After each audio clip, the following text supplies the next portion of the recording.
Hello everyone, welcome to Civil Lecture. This is Sasi Kumar. So in this video, we will see how to calculate slopes and deflection using conjugate beam method. ठीक है, तो अगर अभी तक आपने हमारे इस चैनल को सब्सक्राइब नहीं किया तो सब्सक्राइब कर लें और बेल आइकन को दबा लें ताकि जब भी हमारे इस चैनल से कोई भी वीडियो अपलोड हो या फिर कोई भी नोटिफिकेशन हो तो सबसे पहले आपको मिले। ठीक है, तो इस कॉन्जुगेट बीम मेथड की इस टॉपिक में हम लोग देखेंगे कि कॉन्जुगेट बीम मेथड में कौन कौन सा इंपॉर्टेंट थ्योरम्स है और कॉन्जुगेट बीम मेथड होता क्या है, और इसके बेसिस पे हम लोग के पास एक क्वेश्चन है उसको भी सॉल्व करेंगे। ठीक है, तो देखिए कॉन्जुगेट बीम मेथड हम लोग क्यों यूज करते हैं पहले समझना है। ठीक है, why we use conjugate beam method. Actually what happen, conjugate beam method helps us to calculate the slopes and deflection of any of the beam, or you can say any of the determinate beam, right? It's not any of the beam, any of the determinate beam। ठीक है, कोई भी determinate beam में अगर हम लोग का slopes और deflection फाइंड आउट करना है for the any of the given loading, तो हम लोग क्या conjugate beam method से फाइंड कर सकते हैं। ठीक है, तो देखिए क्या करना पड़ता है, कैसे करना पड़ता है वो देखेंगे। ठीक है, तो उससे पहले देख लीजिए conjugate beam method में दो थ्योरम्स है। वो थ्योरम्स क्या बोलता है, थ्योरम 1 है, पहला थ्योरम है the slope at a point in the real beam is numerically equal to the shear at the corresponding point in the conjugate beam। ठीक है, देखिए कोई भी बीम का, ठीक है, रियल बीम का जो भी कॉन्जुगेट बीम होगा, ठीक है, उस कॉन्जुगेट बीम में जिस पॉइंट पे हम लोग अगर शियर फोर्स कैलकुलेशन करते हैं तो वो शियर फोर्स क्या देता है हमारे पास, वो देता है हमारे पास स्लोप। ठीक है, जैसे समझिए अगर ये हमारे पास ए बी जो है क्या रियल बीम है, और इस ए बी बीम का ए डैश बी डैश क्या है, एक कॉन्जुगेट बीम है। अगर सपोज दैट इस पॉइंट पे हम लोग को क्या निकालना है, स्लोप निकालना है due to of this given loading. ठीक है, तो ये हमारे पास इसका क्या है, कॉन्जुगेट बीम है। इस कॉन्जुगेट बीम पे इस पॉइंट पे, ठीक है, जो भी हम लोग शियर फोर्स निकालेंगे वो शियर फोर्स किसके इक्वल होगा, स्लोप के इक्वल होगा। स्लोप देगा क्या, इस रियल बीम का स्लोप देगा एट दिस पॉइंट। क्लियर है। सिमिलरली क्या बोल रहा है, थ्योरम 2 बोलता है the displacement of a point in the real beam is numerically equal to the moment at the corresponding point in the conjugate beam। ठीक है, जैसे सपोज दैट अगर ये हमारे पास रियल बीम में हम लोग को इस पॉइंट पे डिफ्लेक्शन कैलकुलेशन करना है कि कितना होगा डिफ्लेक्शन। ठीक है, तो हम लोग कैसे कैलकुलेशन, कॉरस्पॉन्डिंग पॉइंट यहाँ पे इस कॉन्जुगेट बीम पे हम लोग क्या कैलकुलेशन करेंगे, यहाँ पे क्या बोल रहा है, मोमेंट। ठीक है, यानी इस पॉइंट पे जो भी इस कॉन्जुगेट बीम का जो मोमेंट होगा वो मोमेंट किसके इक्वल्स होगा, इसका डिस्प्लेसमेंट के equal. Means A B beam पे इस पॉइंट पे जो भी डिस्प्लेसमेंट या डिफ्लेक्शन यू कैन से जो होगा वो कॉन्जुगेट बीम का यहाँ पे जो भी हमारे पास मोमेंट आएगा वो हमारे पास हो जाएगा इसका डिफ्लेक्शन। राइट, तो क्लियर हो गया ये दोनों थ्योरम क्या बोलता है। ठीक है, नाउ नेक्स्ट हमारे पास देखिए एक सॉल्व एग्जांपल लेते हैं। ठीक है, और इसको सॉल्व करेंगे और देखेंगे कि कैसे होता है। तो क्या बोल रहा है, determine the slope and deflection at the point B of the steel beam as shown in the figure. The reaction have been computed. Take E is equal to 29,000 KSI and I is equal to 800 inch to the power 4। ठीक है, देखिए यहाँ पे figure दिया हुआ है। ठीक है, फिगर को हम लोग बाद में डिस्कस करेंगे। फिगर को डिस्कस करने से पहले पहले आप लोग को जानना पड़ेगा कि इस रियल बीम को हम लोग conjugate beam method, conjugate beam में कैसे कन्वर्ट करेंगे। ठीक है, तो चलिए देखते हैं नेक्स्ट कि कॉन्जुगेट बीम मेथड में इसको कैसे कन्वर्ट करते हैं, उसके बाद हम लोग इसका सॉल्यूशन पे आएंगे। ठीक है, तो देखिए इस यहाँ पे टेबल है, इस टेबल में कुछ दो कॉलम्स हैं, एक रियल बीम का और एक कॉन्जुगेट बीम का। ठीक है, तो देखिए कॉलम 1 में हमारे पास पहला है, अगर कोई पिन सपोर्ट रहता है तो वो उसका कॉन्जुगेट बीम में भी क्या पिन सपोर्ट ही रहता है। ठीक है, और इस पॉइंट पे क्या थीटा हमारे पास कुछ आएगा but deflection will be zero. यहाँ पे क्या शियर फोर्स कुछ आएगा but moment will be the zero. ठीक है, सिमिलरली अगर रोलर सपोर्ट रहेगा तो भी रोलर ही हो जाएगा कॉन्जुगेट बीम में। अगर रियल बीम में रोलर रहा तो कॉन्जुगेट बीम में भी रियल हो जाएगा। और in the case there is a fixed support then there will be the free end. Means अगर रियल बीम में हमारे पास फिक्स्ड सपोर्ट है तो कॉन्जुगेट बीम में हमारे पास वो फ्री एंड बन जाएगा। क्लियर। सिमिलरली अगर कोई फ्री एंड रहा रियल बीम पे तो कॉन्जुगेट बीम में उसका फिक्स्ड एंड हो जाएगा। क्लियर।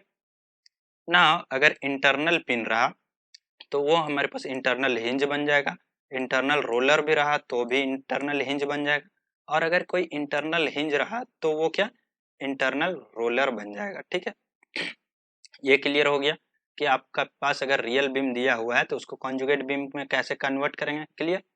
तो चलिए उस क्वेश्चंस पे हम लोग देखते हैं।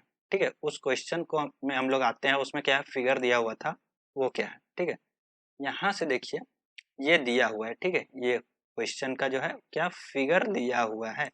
क्लियर। क्या बोला है, ये बीम है, पॉइंट बी पे हम लोग को क्या स्लोप और डिफ्लेक्शन कैलकुलेशन करना है for the given load this 5K। Clear. तो देखिए यहाँ पे क्या है, ये एक कैंटिलीवर बीम है। ठीक है, तो कैंटिलीवर बीम में हम लोग का क्या रिएक्शन कैलकुलेशन करने का जरूरत नहीं पड़ता है। क्लियर। तो हम लोग को इसीलिए यहाँ पे रिएक्शन दिया हुआ है, बट इसका कोई भी यूज नहीं है। Clear. Now we will what we will do, first we will convert this real beam into conjugate beam. तो क्या होता है, free end become fixed end and fixed end become free end. तो यहाँ पे क्या हो गया, बी जो पॉइंट था वो हमारे पास फिक्स्ड हो गया क्योंकि ये रियल बीम में फ्री इंड था, और सपोर्ट ए जो हमारे पास फिक्स था वो हमारे पास हो गया free end. Clear. Now what we will do, यहाँ पे जो गिवन लोड है 5K। ठीक है, due to of this 5K load what we will the bending moment diagram, we will draw one bending moment diagram for this load। ठीक है, तो अगर इसका बेंडिंग मोमेंट डायग्राम ड्रॉ करें तो कुछ यहाँ से एक ये ट्राइंगल ड्रॉ होगा। ठीक है, और इस बेंडिंग मोमेंट को हम लोग क्या करेंगे ई आई से डिवाइड कर देंगे, तो ये हमारे पास बेंडिंग मोमेंट डायग्राम ना होके क्या हो जाएगा M by E I diagram हो जाएगा। ठीक है, clear. M by E I diagram बन गया ये, क्योंकि जो भी हमारे पास बेंडिंग मोमेंट डायग्राम था उसको हम लोग ई आई से डिवाइड कर दिए। ठीक है, तो इस M by E I diagram में हम लोग को क्या करना पड़ता है वो देखिए। क्लियर। देखिए यहाँ पे since theta B and delta B are to be determined we must compute V B and M B in the conjugate beam in figure. ठीक है, ठीक है, तो यहाँ पे क्या वी बी मतलब शियर फोर्स कैलकुलेशन करना पड़ेगा इस कॉन्जुगेट बीम पे, और मोमेंट कैलकुलेशन पड़ेगा, और जो भी शियर फोर्स कैलकुलेशन करेंगे इस पॉइंट पे वही हमारे पास क्या हो जाएगा स्लोप के इक्वल्स होगा, और जो बेंडिंग मोमेंट कैलकुलेशन करेंगे इस रियल बीम पे वही हमारे पास हो जाएगा क्या इसका डिफ्लेक्शन। ठीक है, अब देखिए ये जो हमारा बेंडिंग मोमेंट या फिर M by E I diagram है। ठीक है, इस डायग्राम में क्या बेंडिंग मोमेंट डायग्राम हमारा क्या डाउनवर्ड आया था। ठीक है, मीन्स नेगेटिव नीचे की ओर। तो जब भी हमारा दो रूल है वो याद रखिए, मैं बता रहा हूँ, जब भी बेंडिंग मोमेंट नेगेटिव आता है तो हम लोग लोडिंग क्या डाउनवर्ड पुट करते हैं। क्लियर।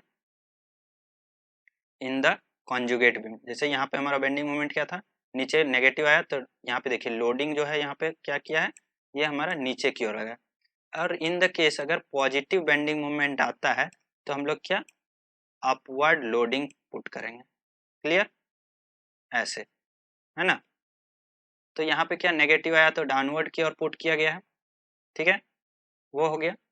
अब हम लोग को क्या करना है इस कॉन्जुगेट बीम पे, इस कॉन्जुगेट बीम पे हम लोग को shear force at point B dash पे कैलकुलेशन करना है और मोमेंट कैलकुलेशन करना है। तो कैसे कैलकुलेशन कर सकते हैं वो देखिए। शियर फोर्स क्या होता है, algebraic sum of the forces either left और either left right side of the section. ठीक है, तो हम लोग को पॉइंट बी पे कैलकुलेशन करना है, तो हम क्या करते हैं इस पॉइंट पे यहाँ पे फिक्स्ड इंड है, इस फिक्स्ड इंड को हम लोग रिलीज कर देते हैं और उसके जगह पे एक रिएक्शन वर्टिकल, एक मोमेंट और एक हॉरिजॉन्टल रिएक्शन प्लेस करते हैं। ठीक है, but due to because of that यहाँ पे कोई भी लेटरल फोर्सेस यानी हॉरिजॉन्टल फोर्सेस नहीं, तो ये हॉरिजॉन्टल फोर्स क्या हो जाएगा जीरो हो जाएगा। तो यहाँ पे बचेगा क्या सिर्फ एक मोमेंट और एक वर्टिकल रिएक्शन वीवी। जो हम इस वीवी को कैलकुलेशन करेंगे वही हमारे पास हो जाएगा क्या स्लोप, और जो इस एमबी को कैलकुलेशन करेंगे वही हमारे पास हो जाएगा क्या इसका डिफ्लेक्शन। तो हम लोग वीवी और एमबी कैलकुलेशन करना है। तो देखिए कैसे कर वीवी क्या, ये जो हमारा डायग्राम है M by E I diagram, इसका एरिया कैलकुलेशन करेंगे वही हमारा फोर्स हो जाएगा, और वही इक्वल्स टू होगा इस वीबी के इक्वल। तो यहाँ पे हम लोग क्या किया इक्विलिब्रियम इक्वेशन लगाए, summation of F Y equals to zero, taking upward going forces is positive. ठीक है, तो यहाँ पे एम बाई ए डायग्राम इसका जो हम लोग एरिया कैलकुलेशन करेंगे वो कितना हो जाएगा half into 15 into 75/a means area of this triangle. तो इसको जब कैलकुलेशन करेंगे तो हमारे पास आ जाएगा कितना 562.5 k feet square by E I minus V क्योंकि वी डाउनवर्ड जा रहा था और ये भी फोर्स डाउनवर्ड जा रहा था, इसलिए दोनों में नेगेटिव। तो ये वी किसके इक्वल्स होगा, स्लोप एट पॉइंट बी पे। तो कितना हो गया slope calculation 562.5 k feet square by E आई। ठीक है, अगर ई आई का वैल्यू हम लोग पुट करते हैं और यहाँ से यूनिट कन्वर्जन करते हैं इस फीट को हम लोग इंच में, और क्योंकि आई का जो वैल्यू दिया हुआ था क्वेश्चन पे, ठीक है, आप लोग वीडियो को पीछे करके देख सकते हैं, आई का वैल्यू इंच स्क्वायर में दिया था, उसको भी फिट में कन्वर्जन करते हैं और सारा कन्वर्जन वैल्यू को हम लोग यहाँ पे पुट करते हैं। तो हमारे पास ये जो डिफ्लेक्शन मिलता है वो -0.00349 रेडियन मिलता है। ठीक है, अब इस नेगेटिव का क्या मतलब है वो हम लोग लिटिल बिट लेटर हम लोग डिस्कस करेंगे। नाउ देखिए, ये शियर फोर्स कितना आया था, इसका एरिया 562.5 बाई ई आई। ठीक है, और ये कहाँ पे एक्ट करेगा, since it is a triangle, तो यहाँ से जिधर से राइट एंगल है यहाँ से L/3 डिस्टेंस पे एक्ट करेगा सेंटर ऑफ ग्रेविटी। तो टोटल डिस्टेंस कितना है 15/3। ठीक है, मीन्स 5 यूनिट पे, तो यहाँ से 5 फीट पे ये एक्ट करेगा।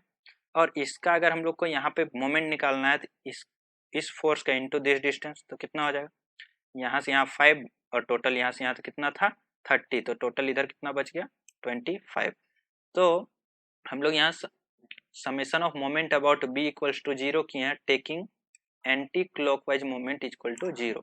तो यहाँ से इस फोर्स को अगर कैलकुलेशन करेंगे तो ये फोर्स क्या करने का कोशिश करेगा, इसको एंटी क्लॉकवाइज रोटेट करने का कोशिश करेगा। तो इसको हम लोग पॉजिटिव लेंगे। ठीक है, 562.5 k feet square by I into 25 plus ये भी क्या एंटी क्लॉकवाइज दे रहा है जो एम बी है, तो ये भी हमारे पास प्लस एम बी। अब यहाँ से एम बी कैलकुलेशन करेंगे तो यहाँ पे हमारे पास आ जाएगा 14062.5 के फीट क्यूब बाई ई आई। और जो भी इस कॉन्जुगेट बीम का जो भी मोमेंट होता है वही इक्वल्स टू होता है किसका, डिफ्लेक्शन के इक्वल। यही था हमारे कॉन्जुगेट बीम मेथड में सेकंड थ्योरम। ठीक है, और यहाँ पे फिर से हम लोग ई आई का वैल्यू पुट किए और इसको इसका यूनिट कन्वर्जन किए, तो यहाँ पे हम लोग का डेल्टा आ गया कितना -1.05 इंच। ठीक है, अब देखिए स्लोप में भी एक नेगेटिव आया था और एक यहाँ पे डिफ्लेक्शन में भी हमारे पास एक नेगेटिव टर्म आ रहा है। ठीक है, तो what is the meaning of this negative term. ठीक है, यहाँ पे देखिए स्लोप मतलब मोमेंट हम लोग कैसे लिए थे, ऐसे एंटी क्लॉकवाइज। ठीक है, बट जो हमारा स्लोप आया है वो क्या नेगेटिव आया, मीन्स स्लोप एक्चुअली हम लोग ये एंटी क्लॉकवाइज मेजर ना करके क्लॉकवाइज मेजर कर रहे हैं, जैसा कि आप इस फिगर में देख सकते हैं। ठीक है, ये बीम था हमारे पास रियल बीम, इसमें डिफ्लेक्शन हुआ, इस डिफ्लेक्शन में बीम में हम लोग जो स्लोप मेजर कर रहे हैं ये वाला टर्म, ये क्या ऐसे ये क्लॉकवाइज मेजर कर रहे हैं। क्लियर। और सिमिलरली हम लोग क्या upward going forces positive consider किए थे और यहाँ पे आया क्या नेगेटिव, मीन्स जो भी हम लोग डिफ्लेक्शन मेजर कर रहे हैं वो डाउनवर्ड मेजर कर रहे हैं। ठीक है, डाउनवर्ड, क्योंकि हम डायरेक्शन उल्टा चूज किए थे। क्लियर, इसका मीनिंग यही होता है, वही चीज यहाँ पे लिखा हुआ है। The negative sign indicates the slope of the beam is measured clockwise and the deflection in downward in the figure this. Clear है।